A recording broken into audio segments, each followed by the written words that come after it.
over 40 years, it's been the quintessential British oxymoron. Fuel-efficient Range Rover. There was no such beast. Well, that's all about to change. On this edition of Test Drive, the Evoque.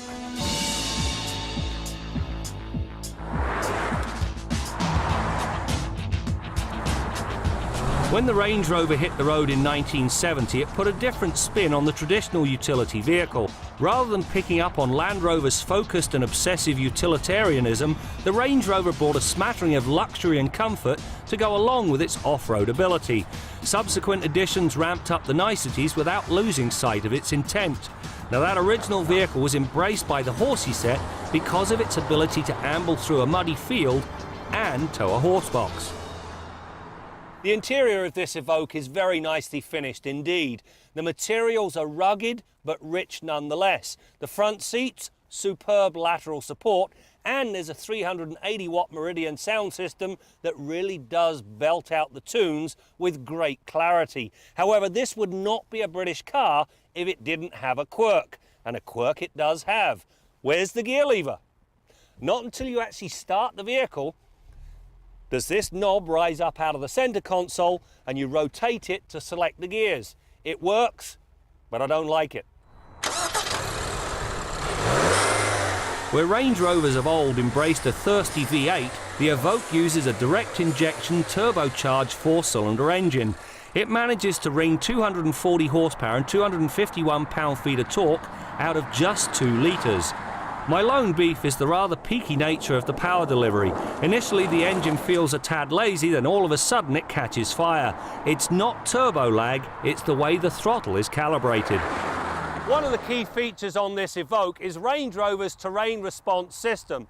It's got 4 different modes. The standard mode is for everyday use and it gives you a modicum of off-road ability. However, if the conditions get worse, there's one for grass, gravel and snow, another mode for mud and ruts, and a final one for sand.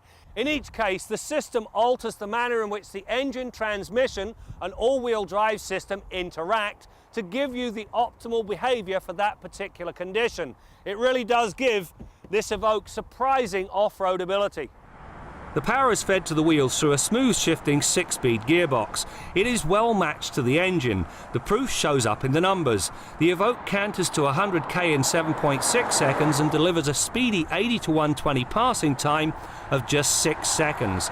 On the flip side, the combination managed to return a test average of 11.1 litres per 100 kilometres, which is significantly better than any of its showroom siblings. This Evoque arrived with the city package. Now, among other things, it brings a great set of 19-inch wheels and tyres. Now, they should be considered mandatory because of the good things they do for the car.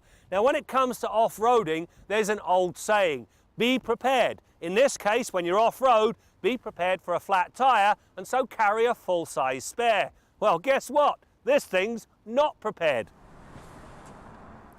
An 18-inch temporary tyre.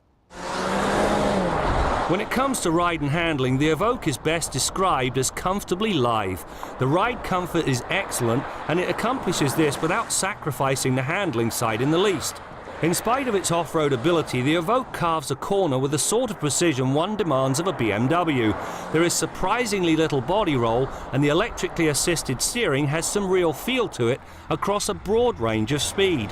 In fact, it takes quite a lot to get the Evoque to put a tyre wrong. This Range Rover Evoque is a very nice vehicle. Plenty of luxury, plenty of power, wonderful handling, great ride, and considering it's a Range Rover, pretty darn good fuel economy. But it wouldn't be a British car if it wasn't quirky, and that gear lever, just too quirky for my taste.